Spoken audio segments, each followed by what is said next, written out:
the regular meeting of the Lake Forest Community High School Board of Education meeting for April 11th, 2016. May I have a roll call vote, please, Madam Clerk? Mr. Mormon? Mrs. Criley? Here. Mr. Lane? Here. Dr. Elliott? Here. Ms. Davis? Here. Mr. Powers? Here. Mr. Marcus? Here. I am going to skip my President's report in the interest of time. We have a full agenda, a lot of things to discuss, and the board's going to have to go back, and I would like to see one pitch of the Cup game tonight.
pretty good data on the grade test disparity between boys and girls. And so the way that you assess students can make boys or girls look more successful, and to keep that in mind when you're judging whether a student's ready for a certain level of challenge. Absolutely. Thank you. Actually, this is something that tracks across years for us. We look at the boy-girl disparity. It begins when kids enter as freshmen in freshman English, for example. The honors class is very overpopulated with girls, and then that continues right on out in some classes other than others. There's some very good news in some of this that is available once you drill down. Our math program, our girls and boys are very evenly distributed across our honors math program, which is very unusual. Some of our other subject areas are it's far more inconsistent than in math, interestingly enough. My comment was, Dr. Maher, I really want to thank you for a very, very well written and I think robust report on something that we could pretty easily overlook, in part because it's so much work to put together. It's a huge report, and it really is a very sound follow-up on tracking data over a period of years. The graphics were really good. The detail on the what's happening with the shifts in below, at, or above grade level. I know there's a lot of tedium that goes into that because you have to look at individual courses. Also, the uptick in the AP participation is perhaps easiest to follow. What is somewhat less easy to follow is what's going on, and I'll highlight as a point of encouragement is what's going on in the math program. We have really a significant number of students who are in rigorous math courses and then staying there over a period of time.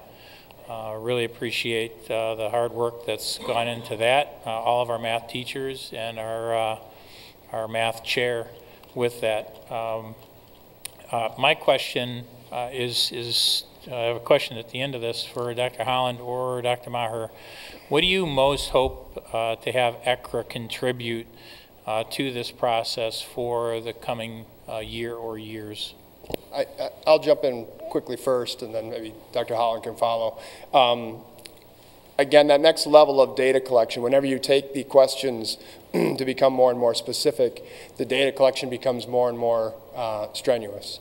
And I think we need to tie it to, again, grades and success elsewhere. The student achievement and the social emotional piece that Dr. Elliott actually mentioned. And I think that's what I'm looking most forward to partnering with ECRA, is to take it to the next level so our program evaluation isn't just about shifts in courses, but again, the success of the students in those courses. And then the final piece that I would say is also to track students as they individually progress through our program and beyond into their post-secondary plans. I still think that there's a lot for us to be gained from looking at that post-secondary data and to have that guide our educational programming. One other thing, in addition to program evaluation, our placement processes and the data we use to place students that are coming into the high school, as well as our process for recommending students for their next level of challenge.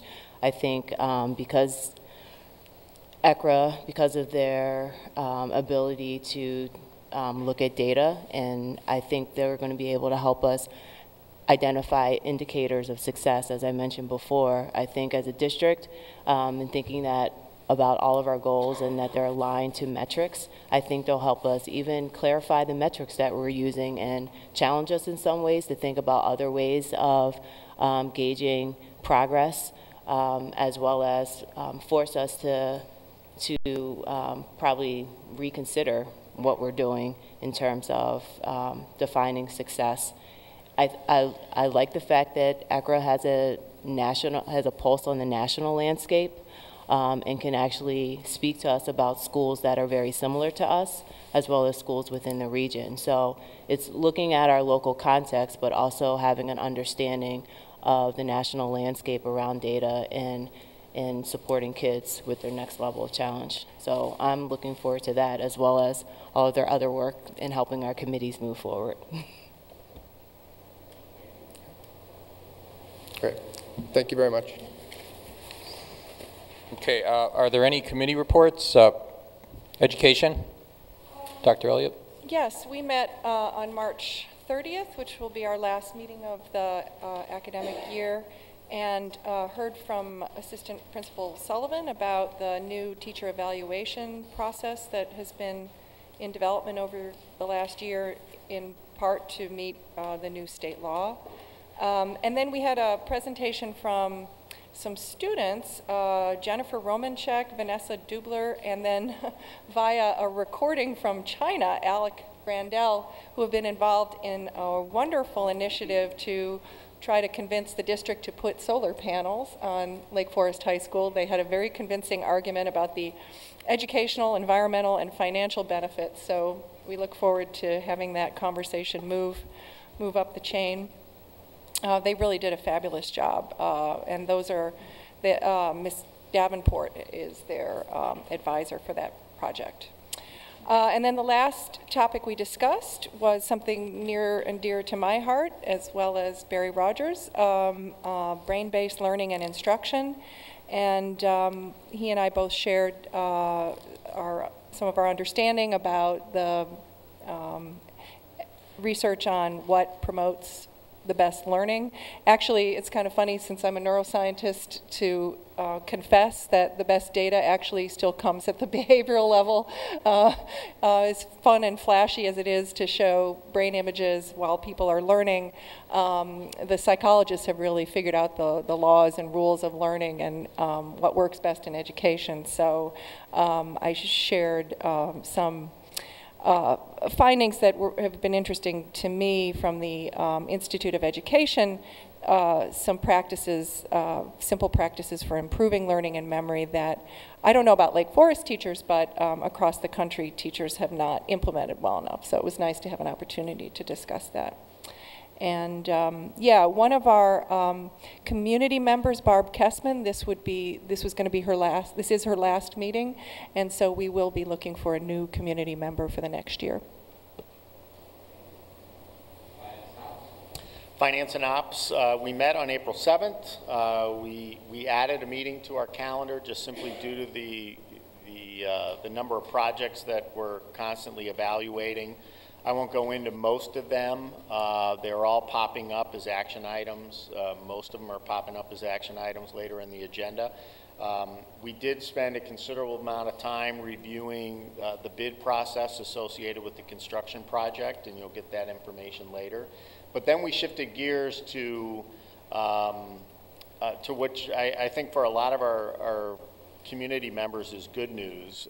We're often cited for being very good at spending taxpayer money.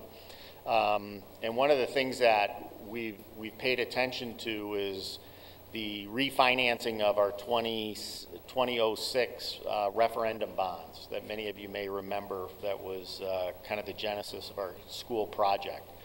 And monitoring those and working very closely with Liz Hennessy from William Blair, we are poised to take action in July to refinance the balance of those. You may recall we did a chunk of those last fall, and we saved the taxpayers about $500,000. We're in the process now, and by the way, that's a direct taxpayer benefit. So that's a reduction in taxes for the people within our communities. But we're going to do a balance of the refinancing associated with that loan, which we believe will save as much as $5.7 million. So it's real dollars back to the taxpayer. And we think it's just, as I've mentioned many times before, and I'm working with Alan Albus and the financial team, our objective is to be as good a stewards with taxpayer money as we possibly can. So, you know, oftentimes you see us up here spending money or investing the dollars that the community has afforded us with. Oftentimes it's very valuable for us to try to make sure we're managing that money equally effectively. And thanks to the work that many people have done prior to our board, and Dick Block specifically within finance and operations, really put a great process in place to make sure we do that. So proud to mention that, and we'll keep you posted as we get closer to that July timeframe and let everybody know what the outcomes are specifically. Thank you. Mr. Mormon, is there an NSSED liaison report? Yes, just briefly.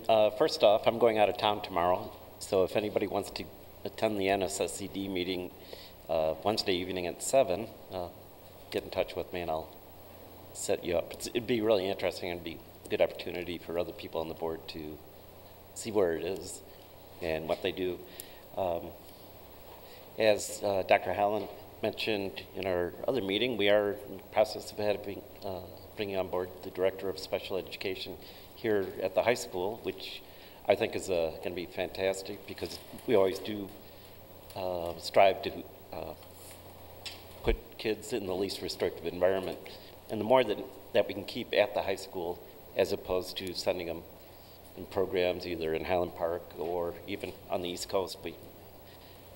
So looking forward to that, and that's basically all I have. And again, anybody that wants to go to a real fun meeting at 7 o'clock Wednesday evening, give me a call.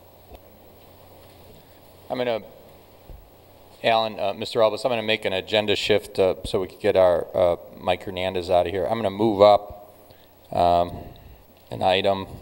We're into our action items. I'm going to move up the, what is it called? The Almatius resignation and approval, the teacher dismissal issue. It's item number 14. Item number 14, and move that up to number 1. Can we discuss that now, Mr. Simic? Yep. Thank you, Mr. Markson. So the board has before it a consideration of the resolution agreement for teacher Albert Macius is a dismissal matter.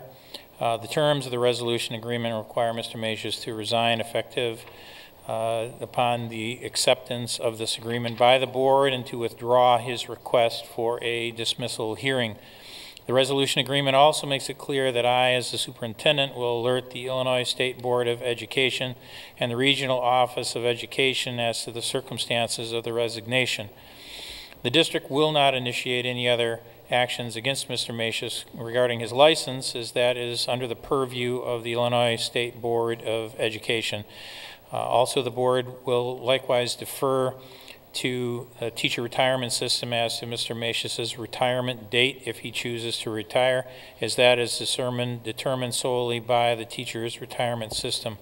Finally, Mr. Macius will waive any future claim against the district. I recommend that the board adopt this motion and accept the resolution agreement, because this will terminate immediately the employment of Mr. Macius from the school district without the time and considerable expense of a hearing, and without subjecting our student witness at issue from having to testify against Mr. Macius at the hearing. Thank you.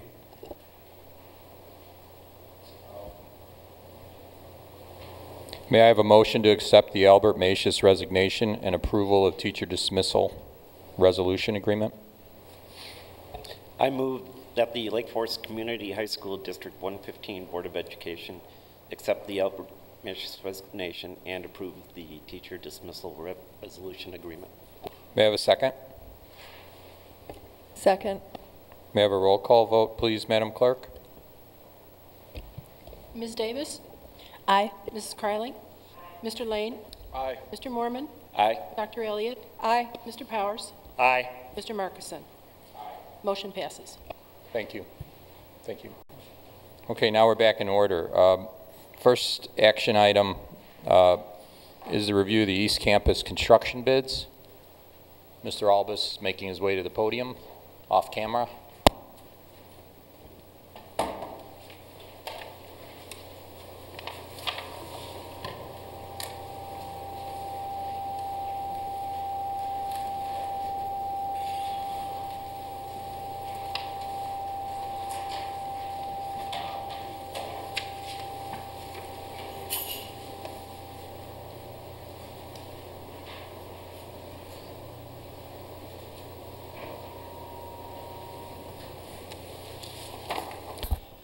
Good evening. I'm going to start this presentation with an apology because for some of you, I think this is the third or fourth time we've gone through a similar presentation, and I know I'm not creative enough to vary it enough to keep it interesting.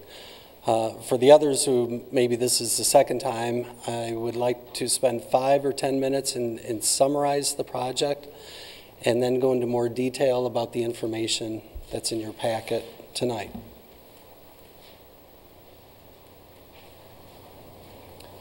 What you see up on the screen is the current floor plan for East Campus. And right here would be the main entrance of the building.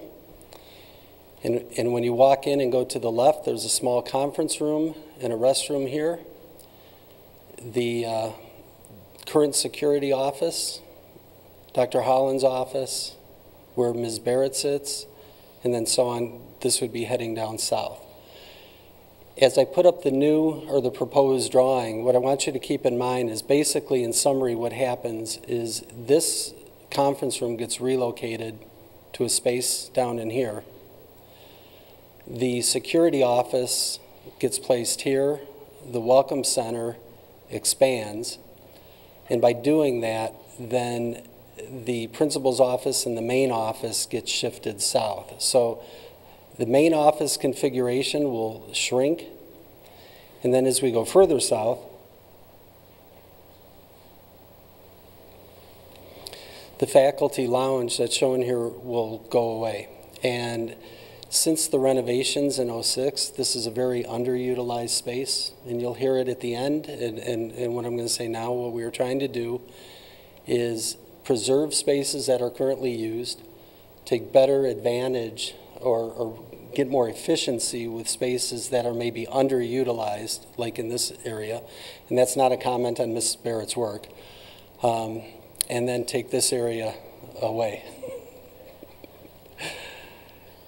As we go further south then, and it doesn't really show it on this drawing, but this is the best one I had. This is D113, which is a conference room.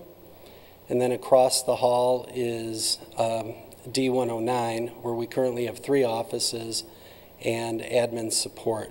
And in the proposal, under alternate A1, these areas would basically flip so that all the offices are in one configuration over here.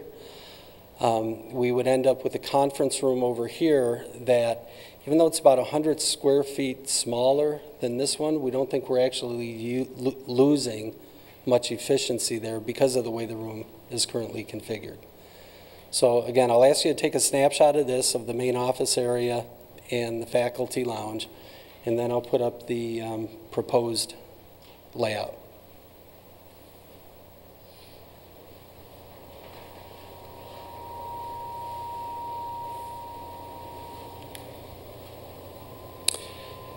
It's a little hard to see in this drawing.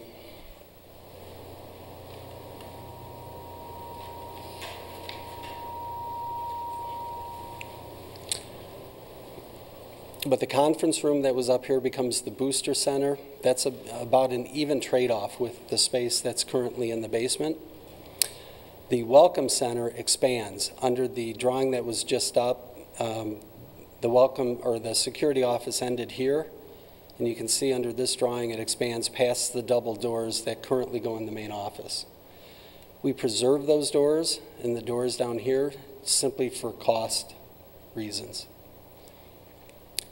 This wall in the security office moves to the east, so this gets a little bigger. We'll have 2 people housed in here, our student resource officer and Scott Kraniak, our director of security.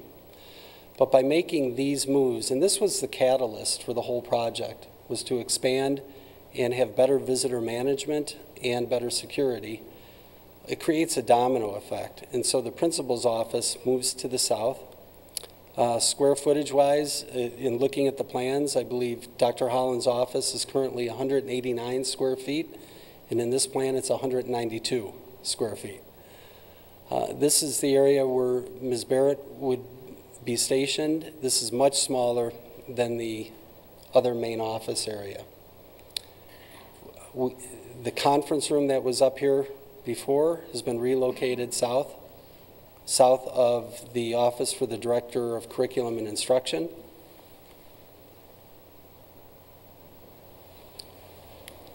And then, as I said, the plan would be take the 3 offices that are over here and make them part of a continuous administrative office area and relocate the conference room on this side. Now, when the architects draw this up, these are the 2 main components. This area here is called the base bid. And then this area is designated as alternate A1. There are 4 total alternates in the way the project was drawn up. Alternate A2 is a display case that would go in at the entrance to the Booster Center store. Alternate A3 is a set of windows that would go in this conference room out into the hallway. And alternate A4 had to do with electronic flush components in the restrooms. Our recommendation, after looking at this, talking about this internally, looking at the financial impact, is to proceed with the base bid, alternate 1, alternate 2, and alternate 3. So the project, again, is a base bid and 4 alternates. Now, when we go to bid it, the architects take, and I'm going to ask Josh to hold up that book behind him.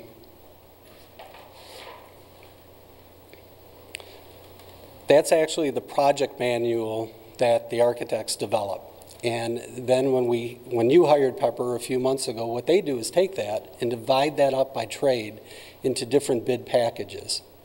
So the project has been broken up into 11 different bid packages. Bids were solicited, meaning that we place an ad in the newspaper. I don't know if you're aware, did it hit Dodge Reports? Yeah.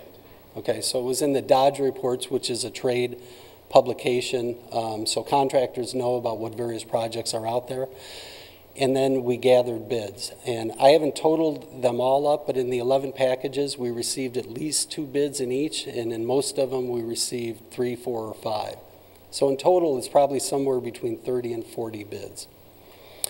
About a week and a half ago, we had a bid opening in this building, went through, read all the bids, and then Pepper takes those back and does what's called a scope review, meaning they go through each bid package, they look at the low bidder, and they have communication with the low bidder as far as their interpretation of the documents and also checking their references.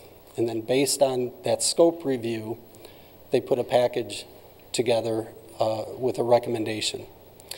Now that gets a little trickier because, as I tried to articulate in my memo, who the low bidders are may depend on what we as an owner decide to proceed with. And so your packet contains a recommendation based on base bid, alternate 1, 2, and 3, and also base bid and alternate 2 only.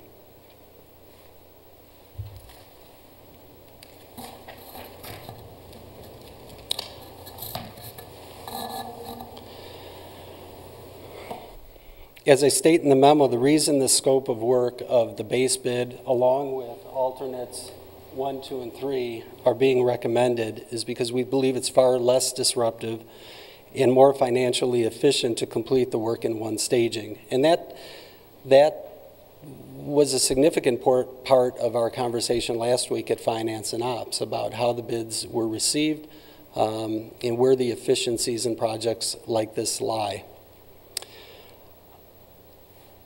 Housing in one contiguous suite, the alternate A1 allows greater operational flexibility regarding general storage, record storage, location of the public address system, equipment, amenities. Alternate A1, 2, and 3 provide a more consistent, less piecemeal look, and the project can be completed without issuing debt or jeopardizing the board's fund balance policy. And so also in your packet, under the attachment section, is the current snapshot of our 5-year projection. with these costs embedded into it, along with all the other current assumptions. So those are assumptions around taxes, health insurance, staffing, compensation, other capital projects, supplies, and equipment. So in summary, again, the catalyst for this whole project began with a review of the building's security plan and operations. By moving the booster store and the security office up near the main entrance, then it created a domino effect. But that domino effect is also an opportunity to refresh some areas. And by the way, these are areas that were not touched during the referendum. So we didn't renovate these areas 8 years ago, and now we're going in and tearing them out. These areas have not been touched in decades.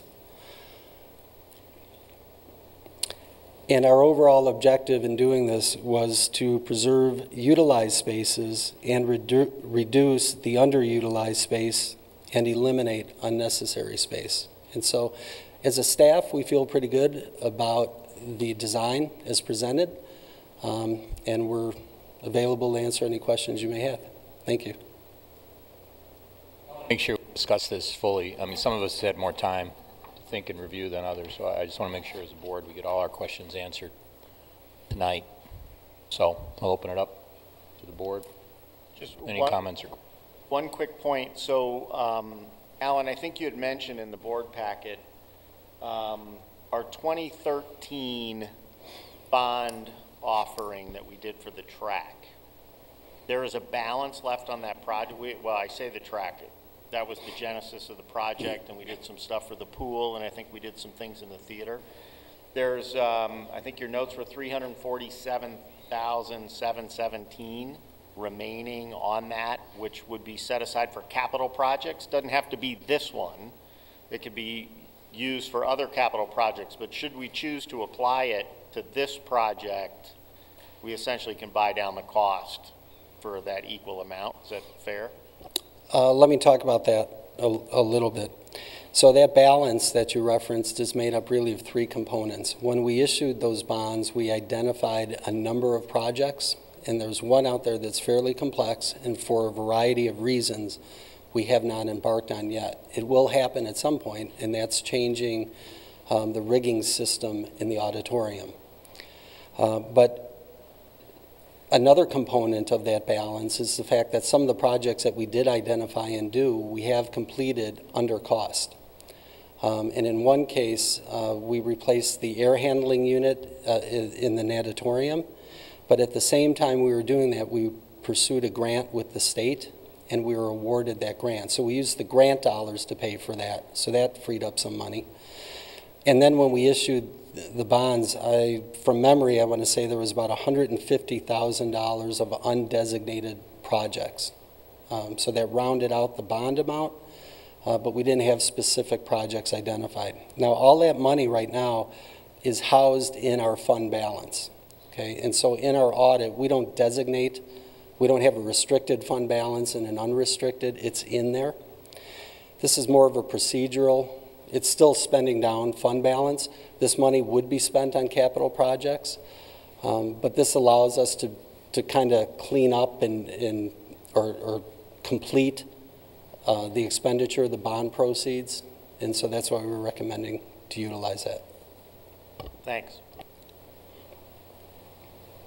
Alan, how comfortable are you with doing the whole project versus the base part of the project, given the look at the 5-year? Given what we know right now on the 5-year, I'm very comfortable because the board's fund balance policy is 10%. In the attachments that are included, we're slightly over 12%, and I think we're even a little conservative on that. We do talk from time to time about the state, and when the state does something, what will that mean? But there's always a storm on that horizon, and if we always waited for those, we would never do any project. I have confidence just from what we did from when the economy collapsed. I mean, if this, whatever the state does will not be nearly of the magnitude of what we lived through in 09, 10, and 11. So it's, a lot of this is about finding balance between operations, maintaining a sufficient fund balance, and preserving or investing in our facilities. You know, I take pride in the fact that in doing things like this, I think down the road we lessen what we see in other districts where things get deferred and they don't go away, they pile up. And then there's a need for a referendum. So we're trying to address these things and keep the facilities up to date through the existing revenue stream by still maintaining the board's fund balance policy, and I think we achieve that.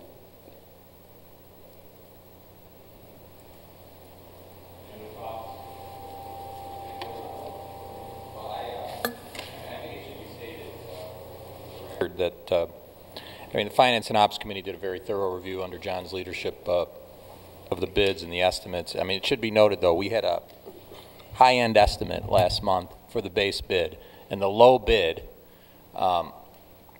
for the base project came in above the high-end, or right at the high-end estimate. So the base project does not look as attractive to a general observer as it did, because now it looks like it's a lot of money relative to that high-end estimate that we were presented with. So do you have any comments on that, Alan, about what's in that HVAC and electrical component that made that that low bid on the base project so high? A couple observations, and if Josh has any, I'd ask him to feel free to contribute as well. But you know, more than half the project here is comprised of the HVAC work and the electrical work. But we did have a lengthy discussion at Finance and Ops about the fact that the base bids came in higher and the alternates came in lower than what were estimated. And then when you put the two together, we ended up right about where the architect's high estimate was.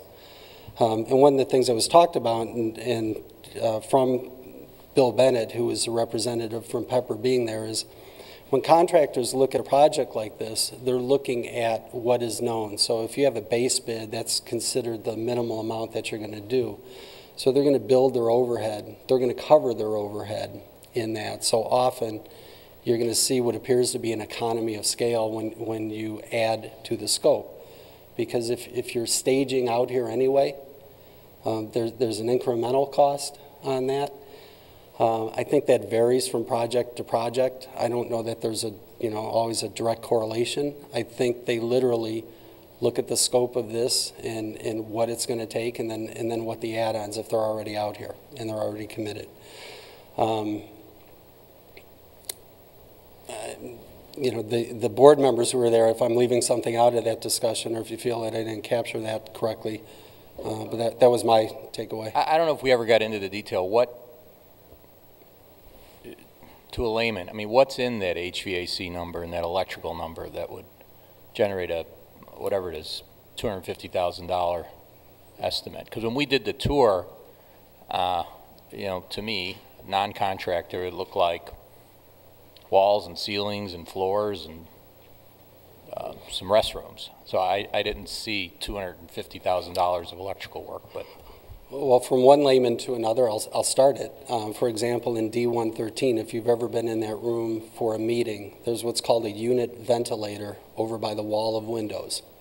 So that's a big box that sticks out of the wall, and there's a fan in there that blows out. Well, that's the HVAC for that room. So when we go and divide that up into offices, that changes the whole design of that HVAC. It would no longer be a unit ventilator, and it's got to tie in to a different system in the building. Is that correct? Yes. So that's one visible example. On the electric, all I can guess is there's a lot of things that terminate around this area. There's a lot of wires running through here because it's sort of the hub of the building.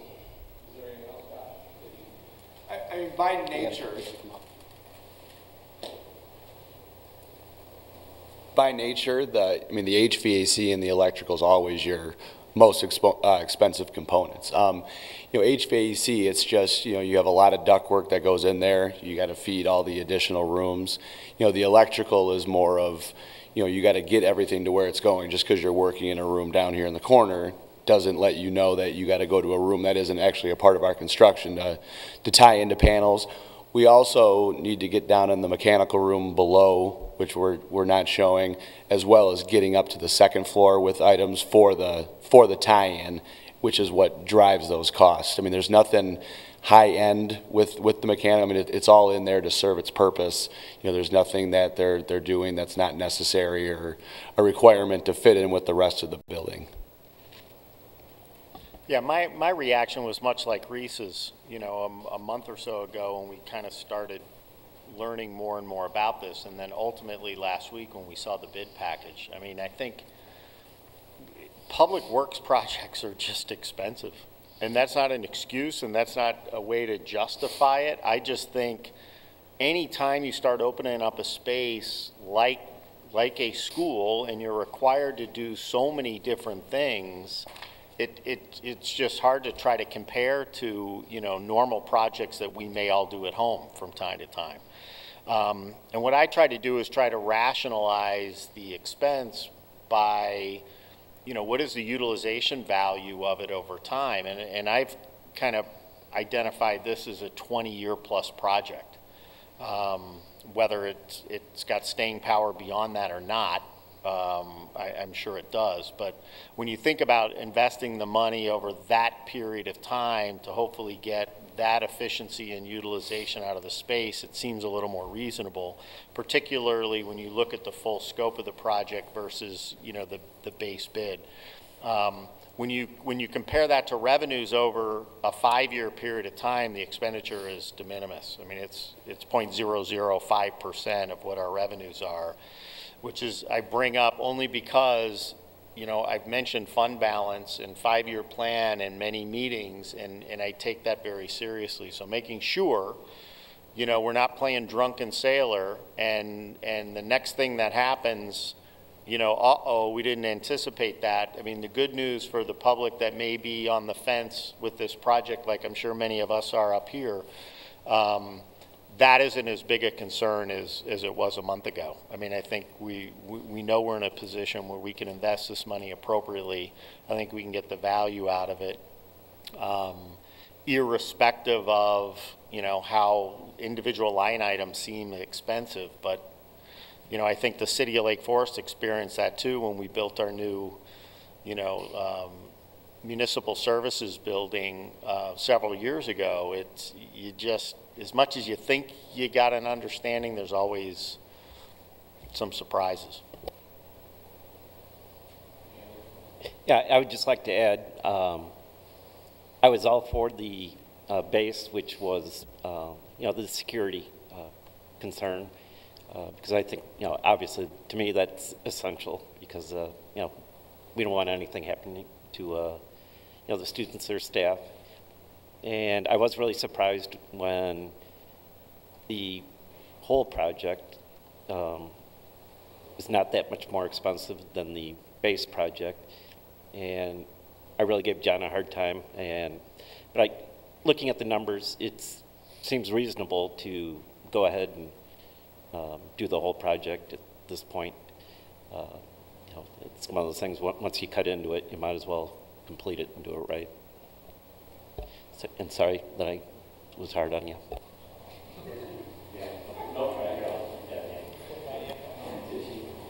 I mean, while we're all struggling with the dollar amount, I mean, $1 million is a lot of money no matter how you slice it. $1.2 million is even more. But I think we all have to go back to the core reason why we started this discussion a long time ago, is to improve the security and the safety of the students and staff in the building. So,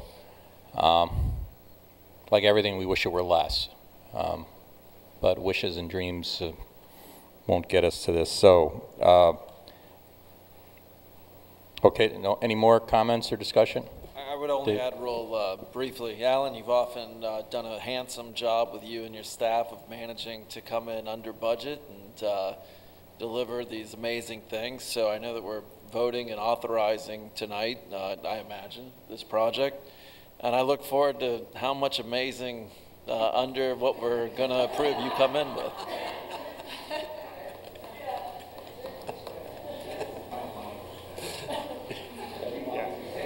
Alan who? As we look at Jen and Brittany. Jen? So may I have a motion to approve the East Campus construction bids? I move that Lake Forest Community High School District 115 Board of Education approve the East Campus construction bids. Second. Mrs. Carling? Dr. Elliott? Aye. Mr. Mormon? Aye. Mr. Powers? Aye. Mr. Lane? Aye. Ms. Davis? Aye. Mr. Markison? Aye. Motion passes. Thank you. Next item is the replacement lease for 3 passenger vans. Is there any discussion on that, or can we move right to a motion? This is a normal. Yeah, this is just a renew. We have 2 different leases. You guys jump in when I start saying stuff that isn't true. We have 2 separate leases. One lease has 3 vans on it. One has an individual van. These are the white buses that often get used for athletic events, you know, cross-country team, golf team, multi-use. We're just simply renewing those. Dave Lane brought up earlier trying to get, or a couple meetings ago, to analyze kind of the real efficiency or productivity of them. We want to get a better handle on who's using them, when, how often, and that's something we're going to constantly monitor going forward, making sure that, you know, we know if one's only being used 45% of the time, at what time do we force the district to go to one less vehicle. But at this point in time, the utilization of these 4 vans is pretty high, and therefore it's in front of the board for this evening. May I have a motion to approve the replacement lease for 3 passenger vans in the amount of $22,389 per year for 3 years? I move that Lake Forest Community High School District 115 Board of Education approve the replacement lease for 3 passenger vans in the amount of $22,389 per year for 3 years. A second? Poll vote, please. Mr. Lane? Aye. Mr. Powers? Aye. Mr. Mormon? Aye. Mrs. Carling? Ms. Davis? Aye. Dr. Elliott? Aye. Mr. Markison? Aye. Motion passes. Next item up is Quest Food Service Management Contract. Is there going to be any discussion or presentation on that, or are we just going to jump right into it? Jen? Yeah, are you heckling me, are you? So we are contracting with Quest to come in. You may recall from past meetings, we brought Quest in to do an assessment of our food service offerings. We learned several things. Number one, the equipment that we have, they couldn't have been more impressed with. So again, prior boards that approved that equipment in the previous referendum purchased real professional high quality stuff. Now, what is the benefit of that? We can maximize the utilization of that equipment, and we aren't really doing that as efficiently as we can, which speaks to the next piece, which is really training. Right, so the value of Quest is to come in and help train our current staff on proper meal preparation. I have a sophomore son who would be ecstatic to improve the quality and offering of what's available in the cafeteria. This is designed to do that. It's designed to be healthier. It's designed to be higher quality. And when we assessed our food cost compared to other districts, we saw that we had a significant opportunity to improve, which correspondingly relates to revenue, right? So we think we can generate additional revenue. Now let me comment on that. Dr. Elliott was very quick to point out in some past meetings, what we don't want to do is be overly excited about improving our sales revenue, because many of us up here and many of you out there and most of you at home are going to be paying the cost for it, right? I don't think my son has ever looked at what it costs to buy something at lunch. So please know that we're well aware of that. We're monitoring that, and we're trying to make sure that we've got the proper balance. Food safety, of course, is a big, big issue.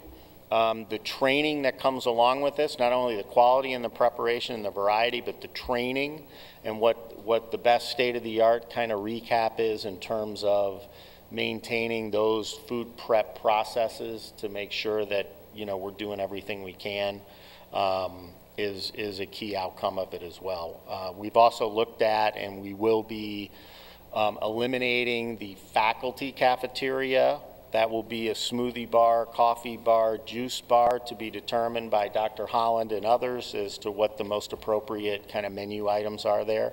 And we're also looking at adding some gas grills for the outside terrace area that ultimately will help improve the offerings of what we do, particularly in the fall months. Nicer weather, it can expand our menu. There are some initial costs associated, what, over 33,000? Is that what, Jen? Up to 86,000. Okay. Yeah. Up to $86,000 in initial costs spread over 2 fiscal years, but we expect it to be cost neutral at the end of those 2 years. So it's one of those things that we constantly monitor and manage fairly often to make sure that, you know, from any fiscal year to the next, that we're managing it appropriately. Did I leave anything out? Or? Very comprehensive report, though, Mr. Powers. The only thing that I would add is there's still a lot of options and a lot of details that we need to work out, and a really important component of that is Dr. Holland has promised me access to a killer student focus group and also a faculty group as well, so that we can solicit some input and some feedback on what it is exactly that they'd like to see as far as offerings, also get their opinions on some of the, the re-merchandising and the branding. We're looking at other spaces in addition to, Mr. Powers mentioned the faculty cafeteria. Right now it is a very large space, fairly underutilized, so we can repurpose that in a lot of different ways. Also going to take a look at the Wedge Cafe in the snack area, and also just the cafeteria itself. Within the school day, the new student schedule, of course, we are shrinking the amount of time the students will have to eat. So one, we need to be very mindful of our student throughput. How quickly can we get kids through the line but still have made-to-order type options or fresh options, and not, everything that's just heat and serve type of thing. We certainly don't want to end up in that situation. So we're very, very mindful going forward what those line times and serving times will be. Also recognizing they may have less of an opportunity to go off campus because they only have 30 minutes. And if you've tried to drive through Lake Forest at all during lunch for 30 minutes, it's tough. So we're kind of taking in all those factors. We'll gather the feedback and the input from the faculty and the students.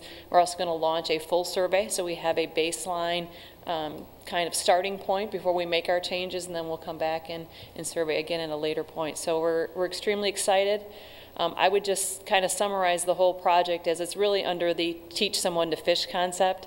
We've got an incredible staff. They're very willing, I think, and able and capable just to make some changes. We've not really given them the attention and the professional development that I think that they've probably needed. We were busy fighting a lot of other fires at the time. So I think we really just need to give them that support and that training, and we're going to see incredible things in our program, I think, next year. So, yeah, I had two questions. One, using the teachers' lunchroom. I assume the teachers are okay with this, or? Well, can I respond to that? Well, part of it is, as Jen mentioned, a lot of this is we're in the early phases of planning. We do plan to partner with our teachers as well as our students in regards to space and the type of experience they need to be nourished as well. And I mean, a lot of the faculty space is used to engage in conversations that might not happen in other spaces. And so while it's mentioned that we will use the space that's currently the faculty dining room, we have talked about the type of space that the faculty might want, but we want to partner with them and have, as Jen mentioned, an opportunity for them to chime in regarding that. So there will be some space for the teachers, presumably? The faculty will help us determine that. Yeah. And my other question is, have you done an estimate? So, hearing that this is going to be kind of a new profit center for the school, I'm curious if there's any kind of estimate of, what the per pupil expenditure on lunch is going to be Well, going forward. most of our items are a la carte, and we did do an analysis during the review of where those priced out comparably to other districts. And I would say that we're probably fairly competitively priced based on the quality of which we are serving, right? So generally speaking, I mean, I'm not serving all organic. I'm not, you know what I mean? Those certain things which tend to have a higher cost. I think we'll see prices stay fairly constant. I just think we'll see the overall spend per student come up. And to Mr. Powers' point, maybe instead of going out for lunch or maybe packing their lunch, maybe they will eat a little more. Because we do see our average spend per student is much lower than in any of the neighboring districts. And I think to some extent that's based on our offerings. Our price points, I think, are probably pretty good. If we do some very specialty type things, those you might see rise a little bit as well. But we're not out of line, I don't think.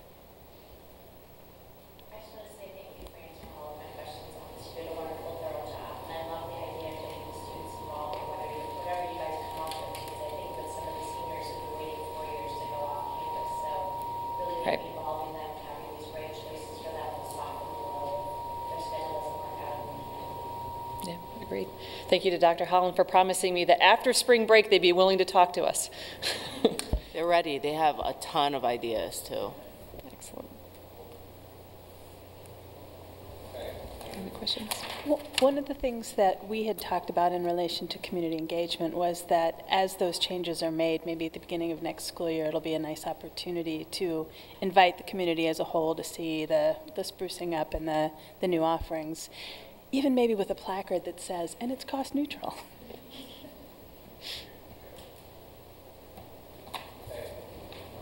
Okay, may I have a motion to approve the Quest Food Service Management Contract and Chef Training Services? I move that the Lake Forest Community High School District 115 Board of Education approve the Quest Food Service Management Contract and Chef Training Services. Second?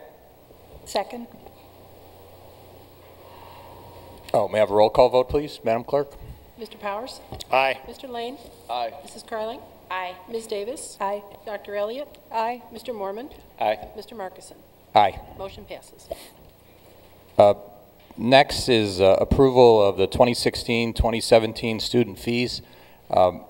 Staff, finance, and ops have done a good job of reviewing these fees and keeping the increases to very reasonable rates.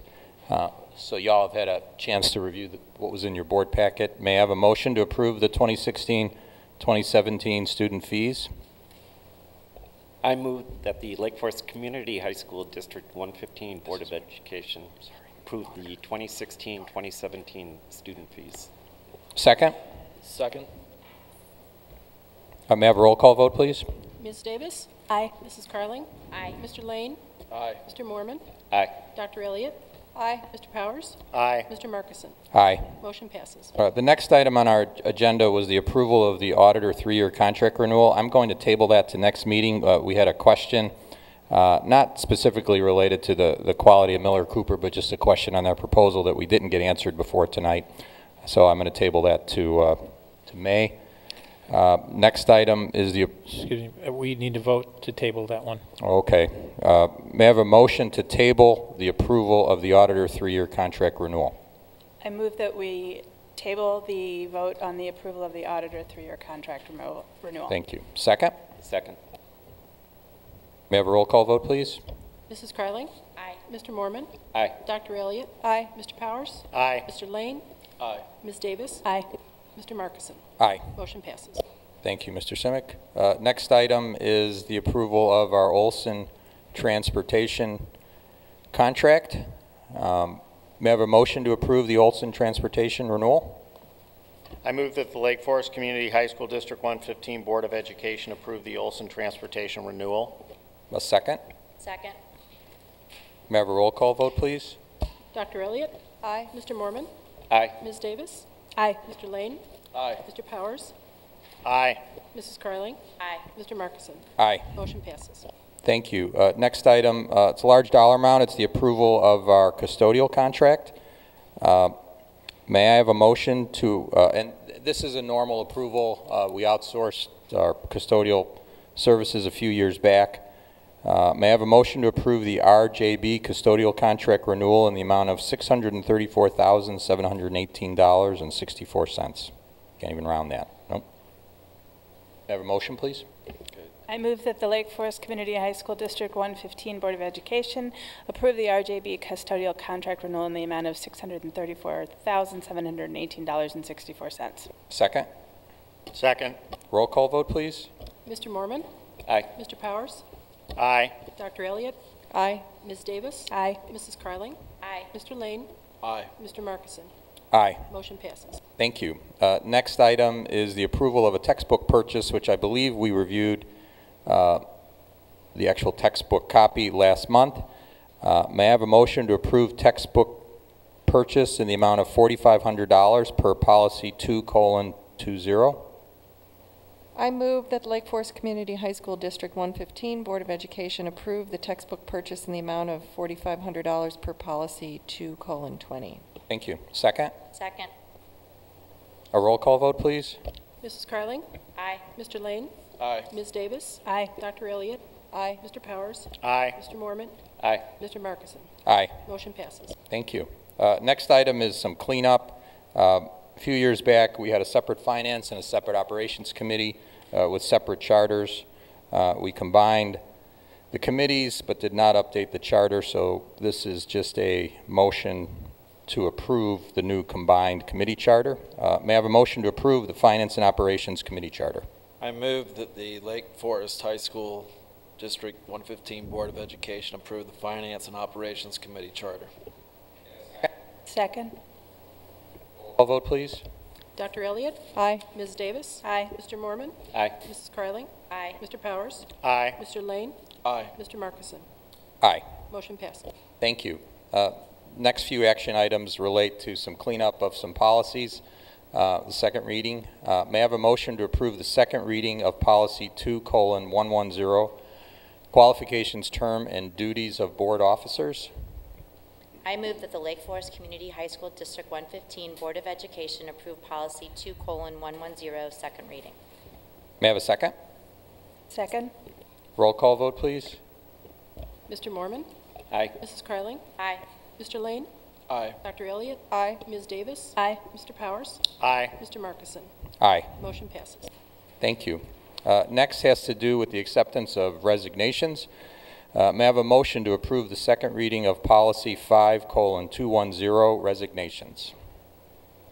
I move that the Lake Forest Community High School District 115 Board of Education approve policy 5:210, second reading. Second? Second. May I have a roll call vote, please? Mrs. Carling? Aye. Dr. Elliott? Aye. Mr. Mormon? Aye. Mr. Powers? Aye. Mr. Lane? Aye. Ms. Davis? Aye. Mr. Markison? Aye. Motion passes. Thank you.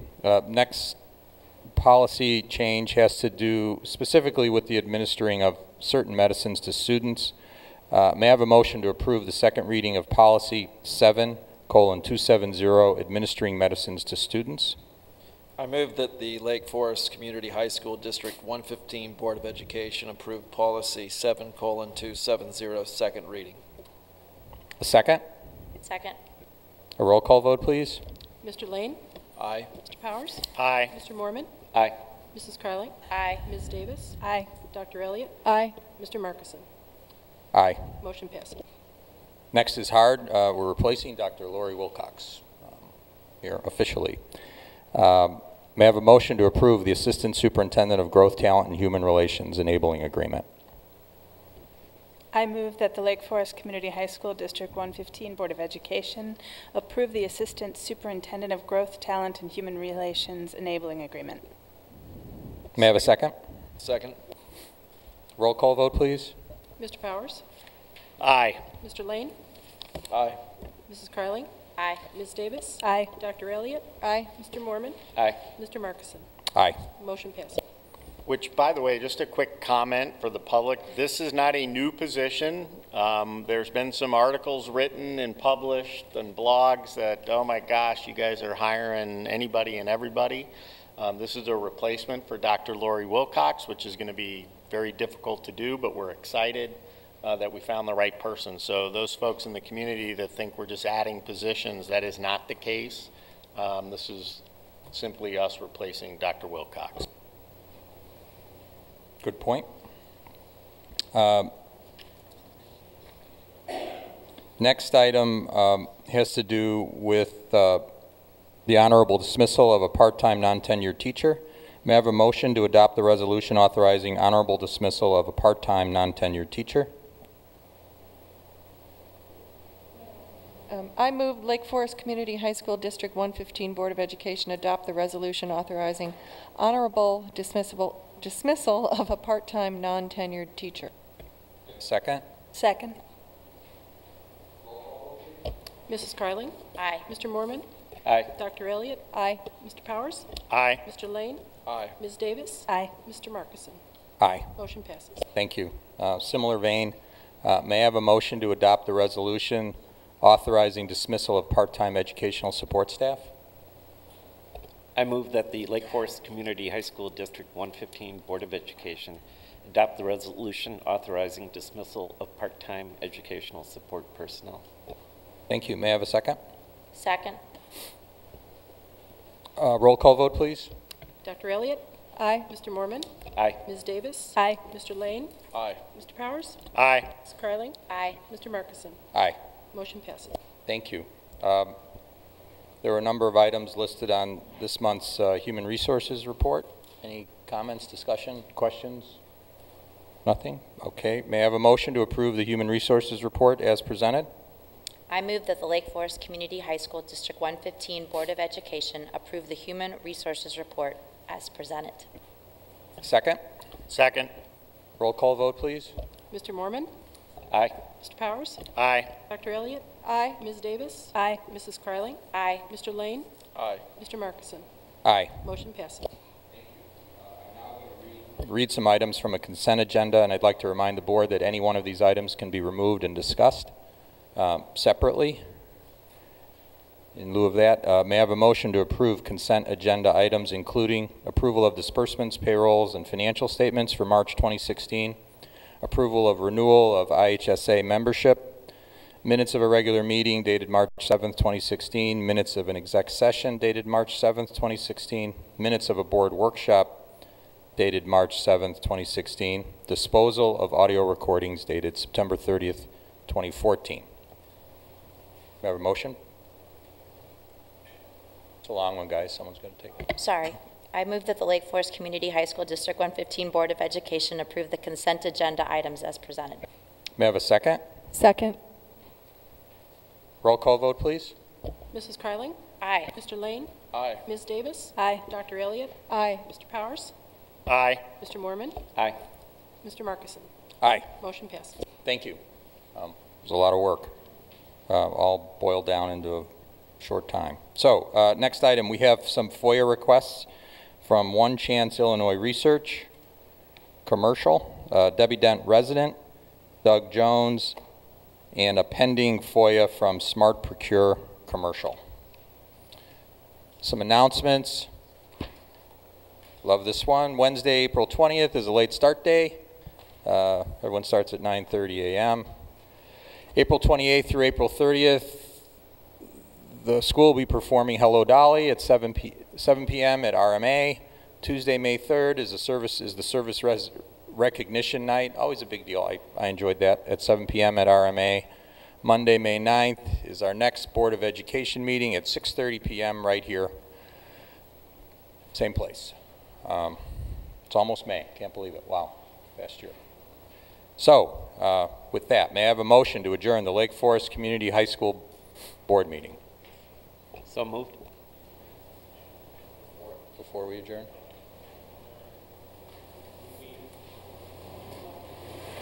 Okay. We're going to go, I'm sorry, let me take that back. We're going to continue to meet in executive session across the hall. So, we don't need to do anything, Madam Clerk? Do we need to a motion to adjourn to executive session? May I have a motion to adjourn to executive session? So moved. Second? Second. Vote. All in favor? Aye. Aye. Aye.